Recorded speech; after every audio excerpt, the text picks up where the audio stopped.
لقيت الحنيه منه، لقيت العطف منه اكتر من جوز، اكتر من جوز. ما كانش فيه معامله، يعني معامله كويسه. انا ما بصيتش لاي حاجه، ولا بصيت لماده، ولا بصيت لاي حاجه من دي خالص. انا خدت بنتي ونزلت عشان رحت لوالدي، وسايباه، اقسم بالله العظيم سايباه صحي، اقسم بالله العظيم كمان مره سايباه صحي، ولا فكرت ان انا اقتله، ولا مسكت سكينه. يمكن غلطت عشان عرفت واحد تاني، اقول لهم والله العظيم ما قتلته. بسم الله الرحمن الرحيم. راجل معدي جنب مقلب زبالة في منطقة محرم بيبي الاسكندرية، شاف كيس اسود طالع منه ريحة لا تطاق، وظهر منه جسم غريب، ولما قرب منه اكتشف انه جزء من جسم بني ادم. راح مبلغ الشرطة فورا. الشرطة جت واكتشفت انها بعض اجزاء من جسم بشري، ولكن بقية الاجزاء مش موجودة. فابتدوا يفتشوا في المنطقة، وكل شوية يلاقوا جزء في كيس، لغاية ما جمعوا معظم الاجزاء. الشرطة طبعا ابتدت التحريات، بس كان أهم حاجة في الأول إنهم يعرفوا مين الشخص ده. فابتدوا يدوروا ببلاغات التغيب، ما كانش فيه أي بلاغ يطابق المواصفات. بعد يومين سيدة اسمها منى راحت القسم وبلغت إن جوزها سيد مختفي من كام يوم، ما رجعش البيت وتليفونه مقفول. تاريخ الغياب اللي قالته هو نفس توقيت الوفاة اللي حدده الطب الشرعي. رجال البحث الجنائي استخرجت بصمات جوزها من عقد الجواز، وقارنوها ببصمات كف الإيد اللي لقوه، واكتشفوا إن نفس الشخص وهو سيد زوج منى. الشرطة طبعا بلغت أهل سيد بالعثور عليه وإنه مقتول ومتقطع بالطريقة البشعة دي. طبعا مراته انهارت وما كانتش مصدقة، بمعنى أصح كانت بتمثل إنها مصدومة. مين هو ده بقى؟ ده شاب اسمه سيد أحمد، شاب عنده 30 سنة، متجوز من منى 29 سنة من 10 سنين، وعندهم طفلين، ومراته كانت حامل في الشهر الثالث وقت الجريمة. هو ومنى مراته عايشين في شقة على قد حالهم، عبارة عن أوضة وصالة صغيرة ومطبخ وحمام. سيد للأسف كان عيان، بياخد أدوية ومسكنات كتير، يعني كانت حالته الصحية على قدها. الشرطة بدأت تدور حواليه، هل له أعداء؟ هل اتخانق مع حد؟ الكلام كله كان واحد، إنه راجل غلبان وفي حاله، لا له مشاكل ولا خصومات. أما بالنسبة لعلاقته بمراته، الجيران قالوا علاقتهم شكلها عادي جدا، لا كنا بنسمع صوت عالي ولا خناقات. بس في وسط الكلام واحد من الجيران قال معلومة مهمة، قال في راجل بيجي لهم البيت كتير، سواء في وجود سيد أو عدم وجوده، يعني الراجل ده من طرف منى بس ما يعرفش علاقته بيهم ايه. رجال الشرطة ابتدوا يعملوا تحريات، فراحوا عند منى في شغلها، ومنى كانت شغالة عاملة في شركة خاصة، وابتدوا يسألوا عن سلوك منى وأخلاقها وعلاقاتها. وهنا كانت المفاجأة، الموظفين قالوا إن منى قريبة جدا من زميل اسمه إبراهيم، بس علاقتهم مريبة، إحنا كنا فاكرينها متطلقة ومتجوزة إبراهيم من كتر ما كانوا بيروحوا ويرجعوا مع بعض كأنهم عايشين في بيت واحد. ابتدوا بقى يسألوا على إبراهيم، لقوه متغيب من الشغل من يوم الحادثة. طبعا خدوا عنوانه وراحوا له عند البيت، مش لاقيينه، فكده أول واحد متهم هو إبراهيم. الشرطة جابت منى وسألوها إيه علاقتك بإبراهيم؟ قالت إبراهيم ده مجرد زميل، مفيش حاجة بينا.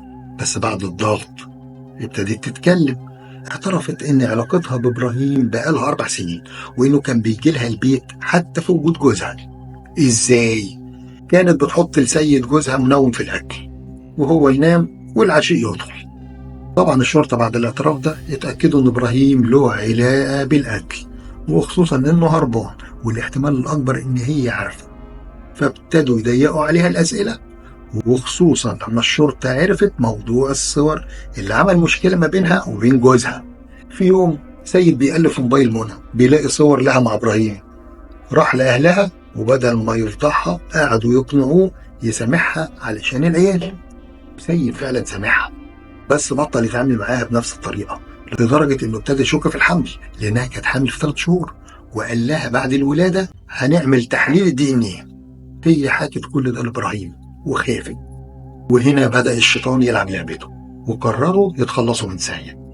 منى وإبراهيم كانوا متعودين على إن يوم الخميس منى كانت بتبعت ولادها لبيت جدهم اللي هو أبو منى، يقعدوا خميس وجمعة، وفي نفس الوقت بالليل يتحط المنوم لسيد.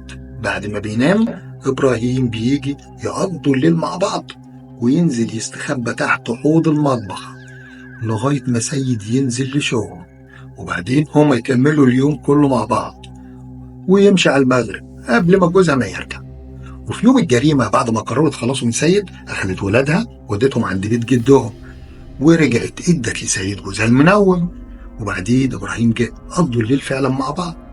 سيد صحي علشان يروح شغل، دخل الحمام لقى إبراهيم داخل عليه يضربه على دماغه وبالسكينة واداله كذا طعنة في صدره.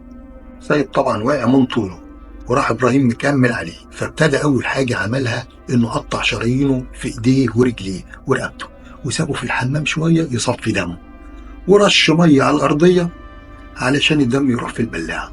وبعدين ابتدوا يقطعوه هما الاتنين، وقطعوه أكتر من 40 قطعة. بعدها منى سابت إبراهيم يكمل، وكان عندها فرح واحدة قريبتها راحت حضرته. الواحد مش عارف يقول ايه بصراحة. جاب السكينة وقطعت رجلي الاتنين من تحت عند الركبة، من هنا ومن هنا. ما كانش في وقت، لازم تنزل عشان تروح الفرح. قلت لها انزلي انت مالكيش دعوة. نزلت هي وانا قعدت. وبعد المغرب إبراهيم ابتدى ياخدهم على أجزاء في أكياس ويرميهم في مناطق متفرقة. الشرطة بقى عملت كمين لإبراهيم اللي كان مستخبي عند واحد صاحبه، وتم القبض عليه. وفي الأول قال إن هي اللي قتلته وقطعته، وبعدين اتصلت بيه قالت له أنا اتخلصت من سيد، فهو راح علشان يساعدها، وإن كل اللي عمله هو التخلص من الجثة، شهامة منه يعني. وفي نفس الوقت هي قالت إن ملهاش علاقة بالقتل، وإنها نزلت وسابت إبراهيم فوق على أساس إنه هينزل بعدها، وكان عندها فرح حضرته.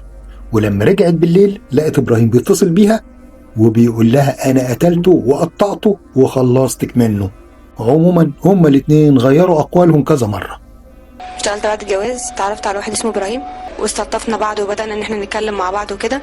بعد كده بدأ يجي عندي البيت ويقعد معايا وكده، راح قايل لي أنا خلصت عليه. كنا بنتمنى ان هو يموت حتى لو يموت موت طبيعي. انا كنت عندي يوم الخميس، كنت بايت تحت السرير. الصبح طلعت قعدت بره تحت الحوض، سمعتهم بيشدوا مع بعض بس ما اعرفش الكلام على ايه. شويه جت المطبخ ورجعت تاني، طلع جت موته. قلت لها عملت كده ليه؟ كنت سيبيه هيموت في اي حته بره بعيد عن هنا. شلناه وحطيناه في الحمام. دي نصيبه موجوده، هنعمل فيها ايه؟ هنسيبها كده؟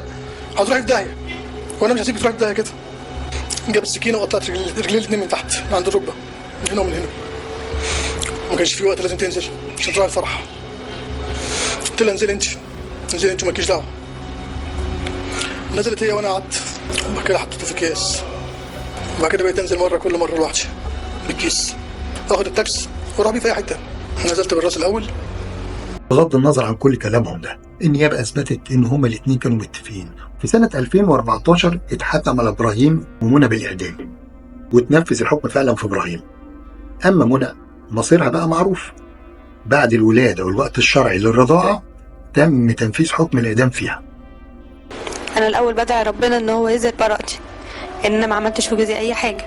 أنا كنت عارفة إن هيحصل له حاجة، بس أنا ما مدتش إيدي في حاجة. ربنا شهيد وكيل عليا. لا حول ولا قوة إلا بالله. الواحد مش عارف يقول إيه. لولا إن الاتنين خدوا جزائهم وهم دلوقتي عند ربنا فوق، الواحد كان قال كلام كتير. في الآخر الله يرحمك يا سيد ويرحمنا جميعا. إن أنا ما عملتش في جوزي أي حاجة. أنا كنت عارفة إن هيحصل له حاجة، بس أنا ما مدتش إيدي في حاجة. جاب السكينه وقطعت رجلي الاتنين من تحت عند الركبه، من هنا ومن هنا. احنا كده وصلنا لنهاية الفيديو. يا ريت تقولوا لي رأيكم في التعليقات، وما تنسوش الاشتراك في القناة للي مش مشترك وتفعيل الجرس. شكرا، سلام عليكم.